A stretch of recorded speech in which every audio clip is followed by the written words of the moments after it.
नमामि देवी नर्मदे। चूँकि मैं अमरकंटक से आई हूँ, तो नर्मदा जी की तरफ से आप सभी का बहुत बहुत आभार कि आप सभी ने इतना सुंदर कार्यक्रम प्रस्तुत किया। तुलसीदास जी के परिप्रेक्ष्य में आप सभी का बहुत बहुत आभार। छोटे बदन कहूँ बड़ी बाता, परंतु बचपन से मेरी थोड़ी सी संक्षिप्त जीवनी बताई है, मैं थोड़ा सा और बताना चाहूँगी। हम दोनों बहनें, मेरी छोटी बहन भी आप सबके सामने उपस्थित है, श्रीमती तन्वी तिवारी।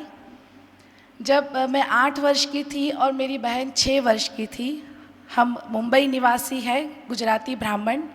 हमारे माता पिता ने हमारा शिक्षण आध्यात्मिक रूप से हो, इस कारण से घर का परित्याग किया, समाज का परित्याग किया और पुराने समय में हमारे सनातन धर्म में ऋषि परंपरा अनुसार कैसे जीवन जिया जाता था, उसका एक उदाहरण प्रस्तुत किया।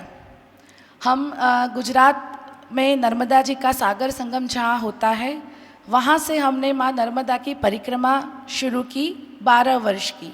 हमारे पिताजी का उद्देश्य था हमारी शिक्षा का, कि हमें दोनों बहनों को आध्यात्मिक शिक्षा प्रदान हो। चूँकि भारत में केवल नर्मदा ऐसी नदी है जिसकी पैदल परिक्रमा होती है। अभी सब लोग बस से भी करते हैं, बस गाड़ी जिसकी जैसी भावना होती है। हमारी 12 वर्ष की नर्मदा परिक्रमा पैदल यात्रा थी। हमारा उद्देश्य रामचरितमानस था। कभी भी पिताजी ने हमें ये नहीं कहा कि रामायण के चौपाइयों को कंठस्थ करना है, हमें हृदयस्थ कराया रामचरितमानस। और स्कूल की शिक्षा हम दोनों बहनों ने नहीं ली है, क्योंकि 8 वर्ष की उम्र में हम निकल गए थे, तो जंगलों में पॉसिबल ही नहीं था कि हमें कोई शिक्षा प्रदान करे स्कूली टीचर आके। 12 वर्ष तक 94 से लेके 2005-06 तक हमारी जो भी यात्रा रही, उसमें हमारा आध्यात्मिक शिक्षण हुआ दोनों बहनों का। उद्देश्य रामचरितमानस था। मानस, पीयूष, योग वशिष्ठ, सारे ग्रंथों का हमने अध्ययन किया। और उसी दरमियान चूँकि हम गुजराती हैं, हम दोनों बहनों ने रामचरितमानस के आधार पर एक मौलिक रचना तैयार की, जिस ग्रंथ का नाम दिया श्री राम कथामृतम। 2500 पन्नों का पूरा ग्रंथ है, जिसको लिखने में हमें 2 वर्ष लग गए थे। अभी बड़ौदा में MS यूनिवर्सिटी में वो ग्रंथ प्रकाशित हो रहा है, चूँकि गुजराती भाषा में है, उसका अभी हम हिंदी अनुवाद भी कर रहे हैं। आज का मेरा विषय है तुलसी के राम।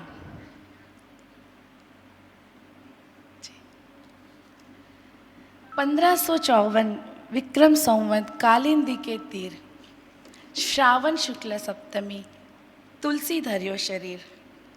तुलसीदास जी, संत शिरोमणि तुलसीदास जी ने ऐसे समय पर रामचरितमानस की रचना की थी जब विधर्मियों का बोलबाला था, सनातन धर्म का अत्यधिक पतन हो रहा था।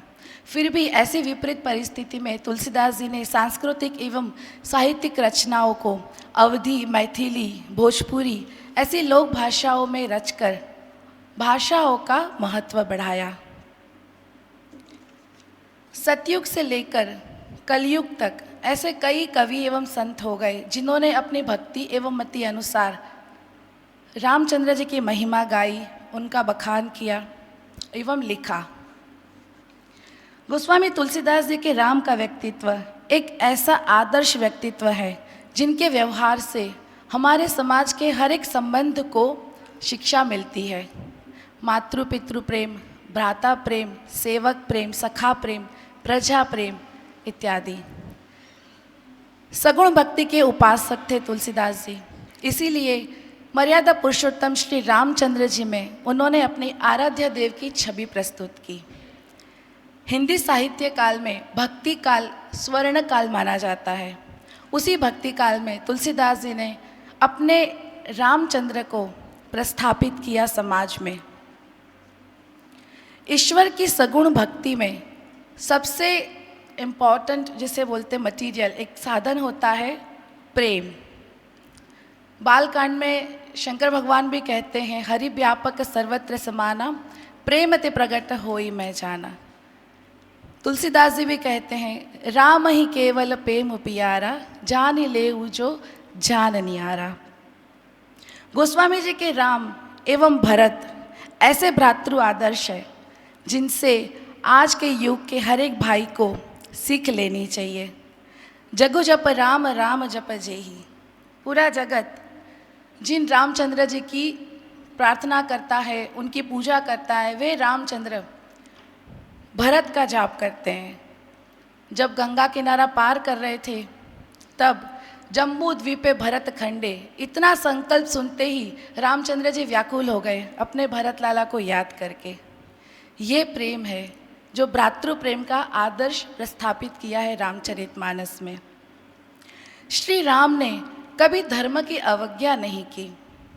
चित्रकूट में ही जब भरत जी अयोध्या की पूरी सेना के साथ, परिवार के साथ आए थे राम जी को वापस ले जाने के लिए, वापस चले जाते, कुछ भी बुरा नहीं होता, कोई नुकसान नहीं होता, अच्छा ही होता। लेकिन रघुकुल रीति सदा चली आई। इस नीति का पालन करके रामचंद्र जी अपने धर्म पर अटल रहे, उन्होंने नीति का त्याग नहीं किया। राम राज्य कैसा होना चाहिए, जैसे हमारे पहले भी बता चुके हैं, दैहिक दैविक भौतिक तापा, राम राज काहू नहीं व्यापा। सब नर करहि परस्पर प्रीति, चलई धर स्वधर्म निरत श्रुति नीति। अपने स्वधर्म पर अगर राजा खुद आरूढ़ है तो प्रजा भी अवश्य ही ऐसी होगी। ये सीख भी हमें रामचरितमानस से मिलती है। एक आदर्श चरित्रवान व्यक्तित्व हमें बनाना है तो इसके लिए रामचरितमानस का अध्ययन अत्यंत आवश्यक है, अनिवार्य है, खासकर हमारी आज के समय की युवा पीढ़ी के लिए। क्योंकि रामचरितमानस एक ऐसा ग्रंथ है जिसके बाहर कुछ भी नहीं।